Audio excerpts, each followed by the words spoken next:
Bismillahir Rahmanir Rahim. Alhamdulillahi Rabbil Alameen. Wassalatu wassalamu ala Sayyidina wa Nabina Muhammad wa ala alihi wa sahbihi ajma'in. Assalamu alaikum wa rahmatullahi wa barakatuh. We're going through book 7 of the Safar Islamic Studies textbook, and in there we've got different units, and of that, unit number 3 now, which is fiqh, rituals and rulings. We're going through that, and the first part of that, page 44, is to do with purification and wudhu. So we're looking at that in this section. And in this lesson, what we're learning about is the types of water used for tahara or for purification, najas and impurities, wiping over socks, and performing wudhu. Now, just as a quick thing, a lot about wudhu and about ghusl, of performing, bathing, and even basic things about impurities and basic things about cleanliness, and also about the wiping over socks, the whole of tayammum and so on.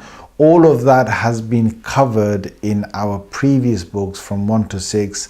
So there are many places there where we've covered all of this. Here what we're doing is we're looking at some technical ways of finding out whether water is pure or not, because living in the world that we live in, we always have the tap that's running and it's always pure water that comes out of there. But there are going to be circumstances when we're traveling or we are coming to a different country, for example, where we need to know whether something is pure or not. And while you're out and about, you could have certain waters that have come in contact with certain animals.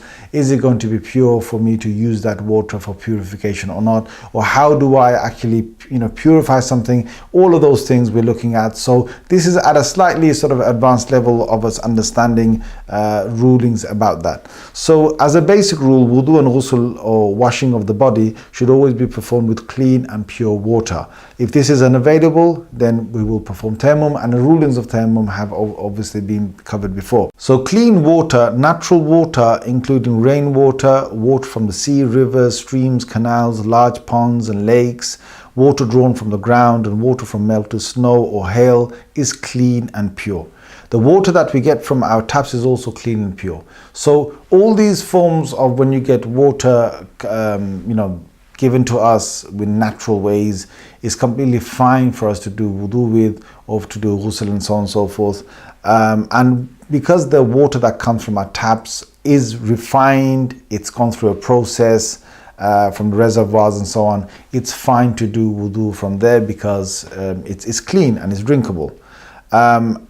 And to know whether something is clean, whether a particular water is clean or not, we've got to actually look at some of the qualities that particular water might have, which is coming up. So these are clean, and pure waters, and you can perform, wudu, ghusl, and so on, and wash clothes as well from these waters. Now, the quality of a water will be looked at from its taste, color, and smell, and to see whether one of the components of something has been affected. Depending on that, we've got all of these rulings to decide if that water is okay for you to use or not. So sometimes you come across mixed waters, and anything that is not water cannot be used for purification. So something that you can't call it water anymore, you can't use it anymore for wudu and ghusl. So this includes liquids such as soft drinks or juice. This is because water has some basic qualities. It flows very easily, so you got to have the water that's flowing, and it has no color, distinct taste or smell. That's how you know something is water. So when it's mixed in with something else, for example, you've got a part here where it says, if flour is mixed into water and makes the water thick and sticky, it cannot be used for purification because it's lost its flow. And over here, if vinegar is mixed with water and it overwhelms the water by changing the taste and smell, then this mixture cannot be used for purification. Okay, so the bottom line is it still flowing, nicely, and has it got its original components, which is it's not supposed to have a distinct taste, smell, or a color to it, as long as it doesn't have that, then it's still water. It's okay for us to use. Now, unclean water, if you have a small amount of water, okay, so let's just say smaller amount of good sort of pure water, but najasa falls into it, then that water becomes unclean. Even if there is no trace of the impurity, this water is still unclean and cannot be used for purification.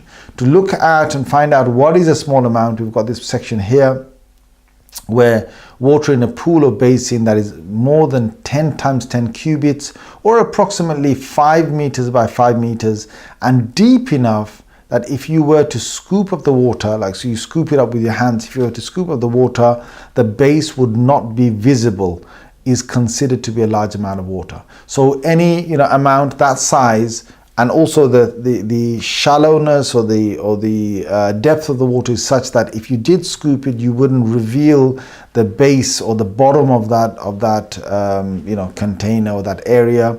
The ground is not revealed as when you scoop up the water, then such water will be fine to be considered to be a large amount of water. But anything less than that would not be. So for example, a swimming pool or a large paddling pool would be considered to be water that is in a large quantity. But when we say swimming pool, what we also mean is water that has its basic components of it changed. So if you have a swimming pool where there's a lot of chlorine in it, so much so that you can smell the chlorine from that water, and if you were to put any of that in your mouth and you can taste the chlorine, then that water cannot be used for wudu or ghusl. But if you have water of a swimming pool that didn't have that chlorine in it, then it will be fine for you to do wudu with it and wudu from it and do ghusl as well. So if najasa falls into flowing water, for example a river, so the river is flowing, or let's say a stream or something, this water can be used for purification. The same also applies to the case of large amount of water, for example a swimming pool or a lake, which I've just covered now. And if however a river or a large amount of water becomes so overwhelmed with the najasa that its taste, color or smell changes, it cannot be used for purification. So even if you have a large amount of water and either taste, color or smell has been affected, then you can't use that for wudu and ghusl purposes. Now sometimes what you have is something known as used water, which is al-ma'ul musta'mal, which is the water that is there is pure, but then it got used by someone. So can you actually still benefit from that leftover water? So water left over after a person drinks from it is clean and can be used for purification. So any human that has drunk from a bottle of water or something, or glass of water, you can still use it. Water that has already been used to perform wudu or ghusl cannot be used by another person. So if you've already done wudu once with water, that same water can't be used by anybody else. You can, however, use it to remove major physical impurities from the body and clothes, such as using it for istinja, which is washing yourself after urinating or defecating. So you've done wudu and you've got that water there in a container. It's clean, okay, it's only water that's fallen off your face and your arms, let's say for example, then you can still use that to clean other items with it, fine, but you can't use it for wudu and ghusl. Now a quick thing here that needs to be mentioned is you might be doing wudu in a basin. If the water in the basin gets filled up, and if a person is for example washing their feet in there, then you can't really do wudu like that, because that water is, once you use the water, it's used water. And you might have used it for your foot or something, but it's the water has to flow off your limb for the wudu to be regarded as a wudu accepted in Islam. So if you had a basin and you filled it with water, if you use the water and then you're taking it from the basin or from a place and you're using it where it's not going back into the basin, that's fine. You keep on drawing from the basin and using it, like there's a basin that's full and I take it from there and I wash my face here and the water falls down here, which is not back in the basin, that's fine. But if I was to use the use that water and wash my face, and the water falls back into the basin, and it's a full basin with some water in there, that water now has got used water. I can't use that again for to wash other parts of my limbs. So if you're washing like a foot in the basin and it's flowing, that's fine. But if it's collected in the basin and then you're washing the next foot with the same water left over from the last foot that I washed, then that's not going to be okay. So do bear that in mind. Used by animals, so used water used by animals. Some quantities of water left over after a halal animal. This means an animal Muslims are allowed to eat. If such an animal drinks from it, it's clean and can be used for purification. Leftover water from horses also falls into this category. Small quantities of water left over after a carnivore, a pig or a dog drinks from it, is not clean and cannot be used for wudu. Right? So these are the types of, if either it's a pig, a dog, or a carnivore, something that is using its teeth, an animal that uses teeth to attack another prey, or uses its claws and so on. That's the kind of thing. Or an animal that normally will hunt other animals, that will be regarded as a carnivore. So anything that's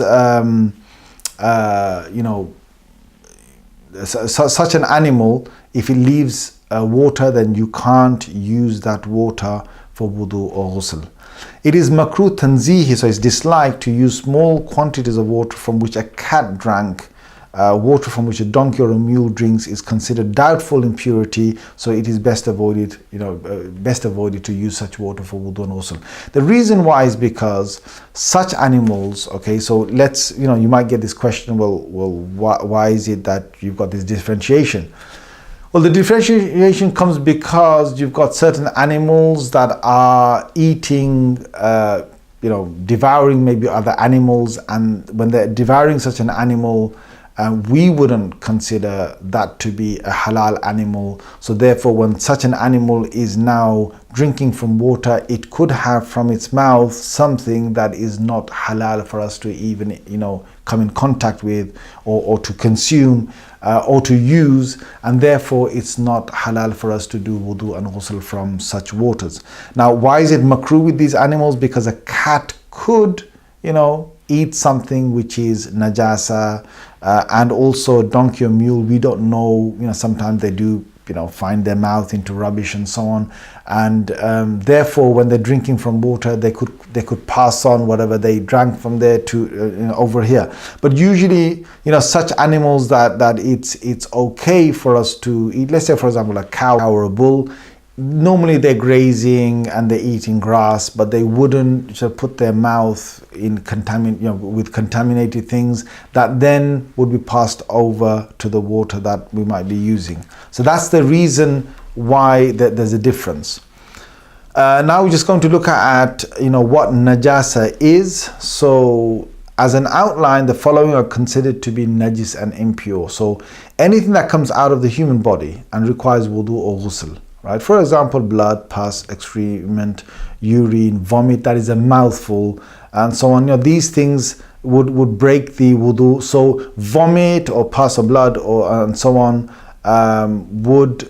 excrement would be considered straight away to be najis. Okay, so this same thing now applies to excrement and urine or blood from animals. Okay. We wouldn't consider that to be something that is pure.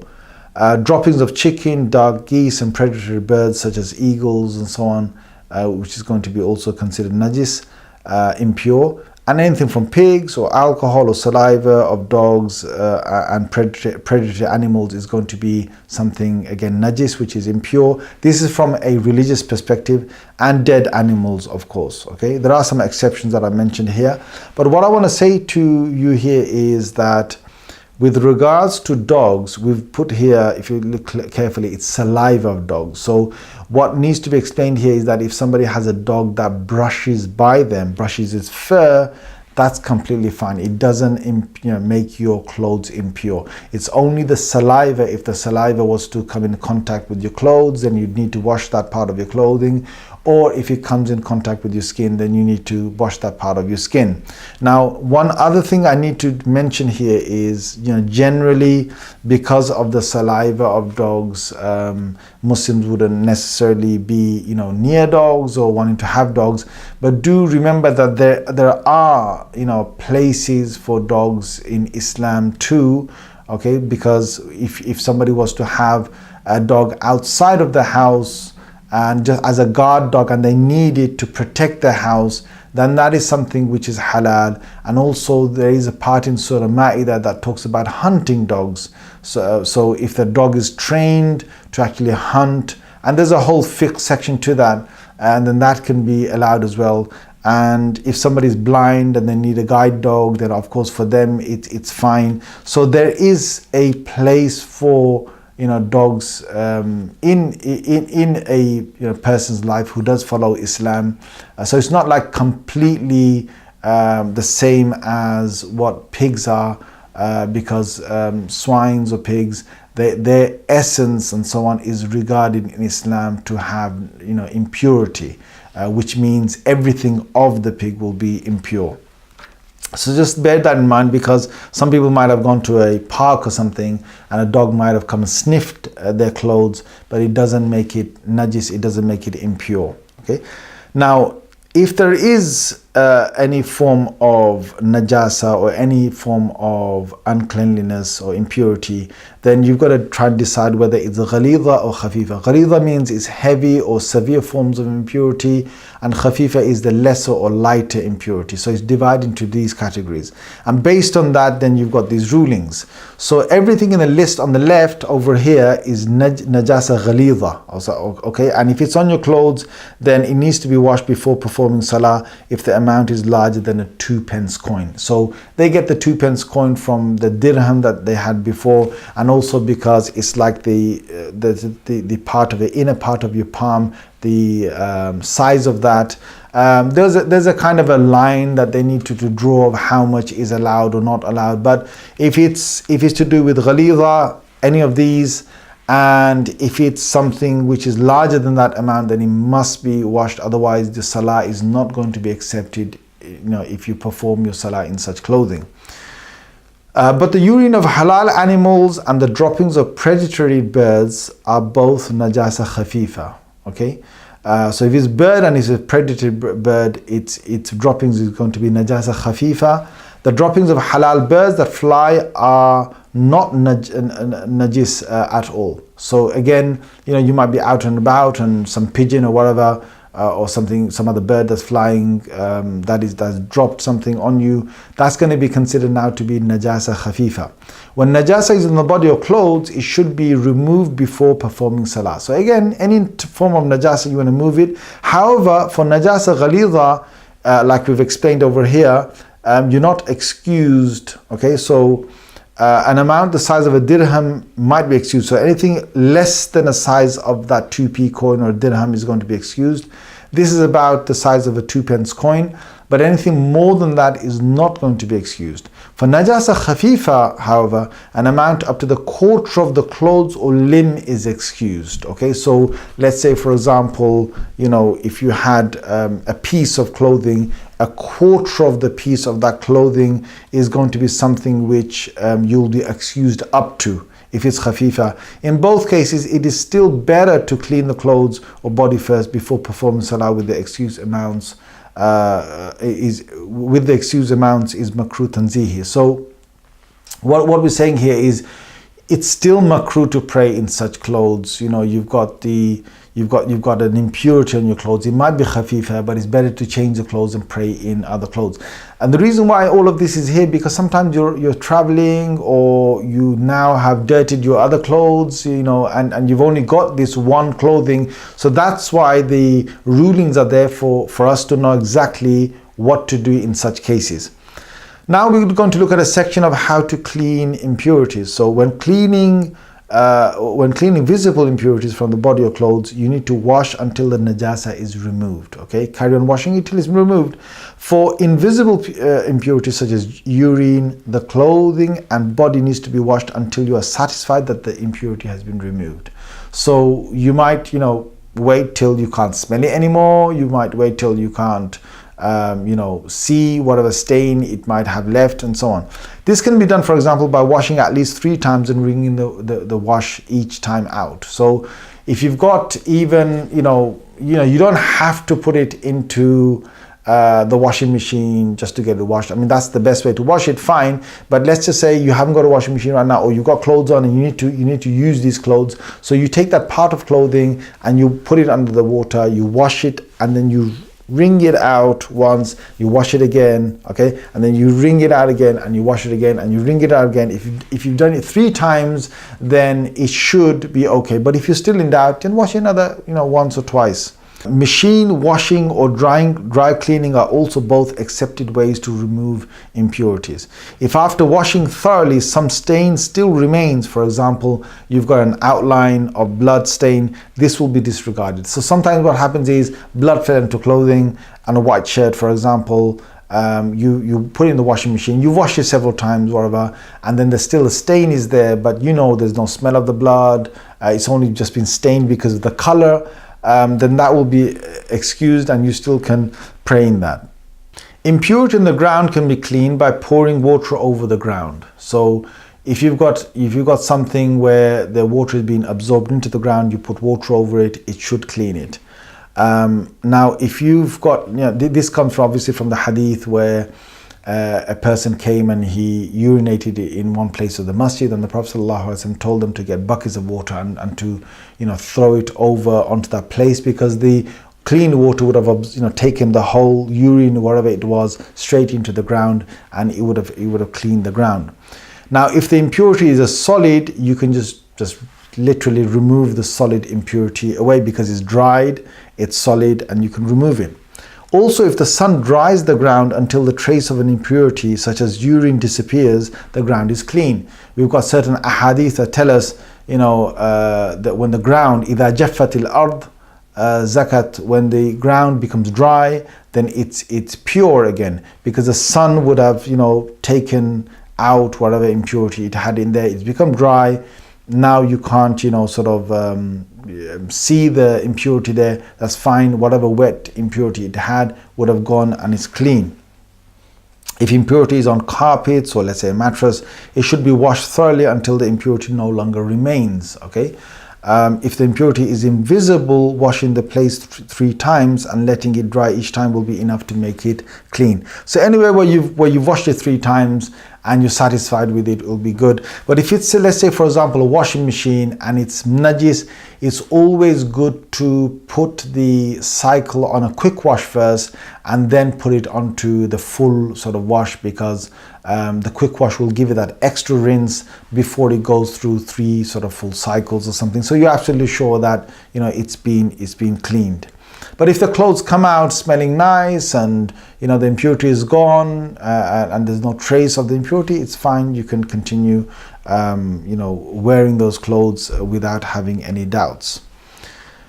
Now, just one thing that I want to mention here is, some people can develop an OCD with some of these things. So such people just need to have someone besides them telling them that it's okay, it's being cleaned, and then move on. Because some people can develop to think that, thinking, oh my God, I've washed this, but the water of that has dropped here, and should I wash that again, and what about my hands now, they ain't clean, and it could sort of make the mind think that they need to wash more than necessary.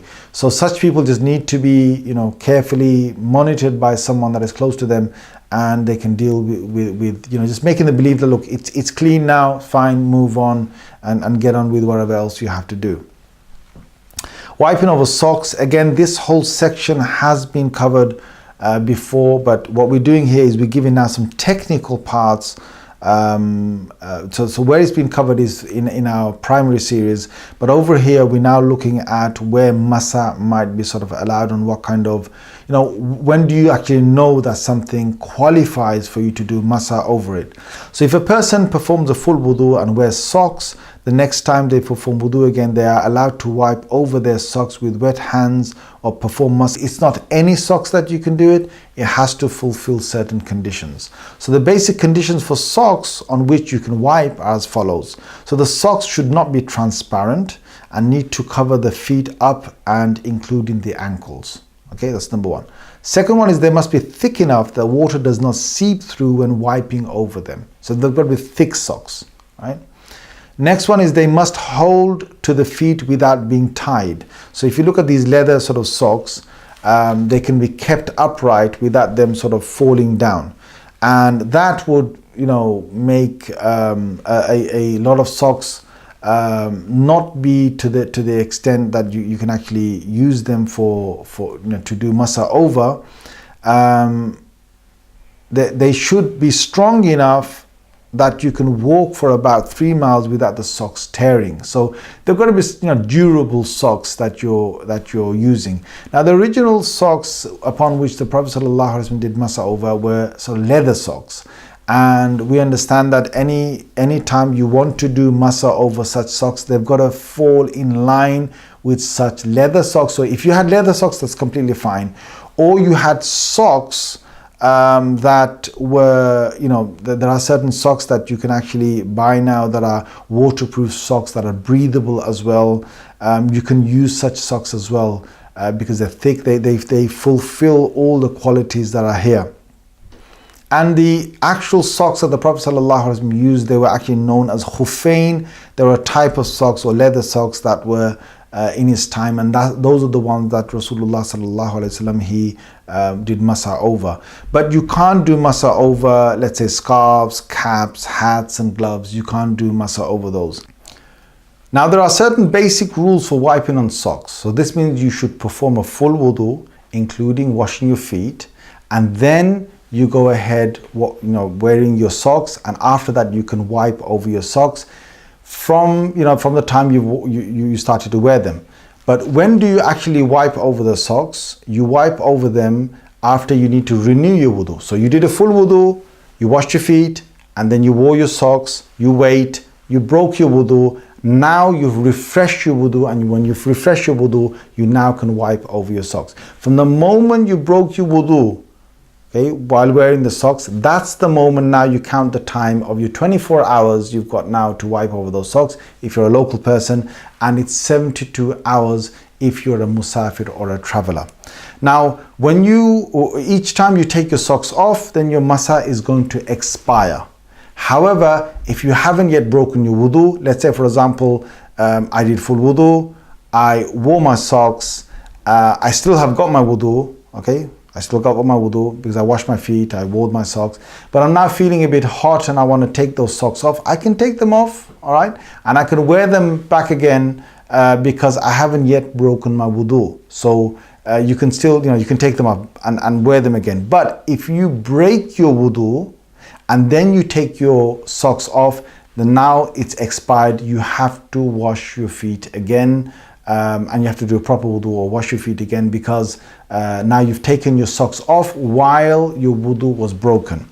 Now over here it says that if you require a ghusl, you can't perform the masa over your socks, and you cannot wipe over a sock that has a tear the size of 3 of your small toes. So if it's that much of a size that there's a tear in there, you can't use such socks for masa. Now the very simple method of masa has been explained here, which is we do masa on top of the sock, all right, and not at the bottom or the side, and you simply do it once with at least 3 fingers, have them slightly apart, and then you perform your masa over the socks. And that covers the whole section on knowing about the different waters, knowing which waters are okay for wudu or ghusl, and then about the najasa, what is impurity, how to remove the impurity, and a bit about masa itself, what kind of socks and so on we can do masa, and what are some of the rulings of that.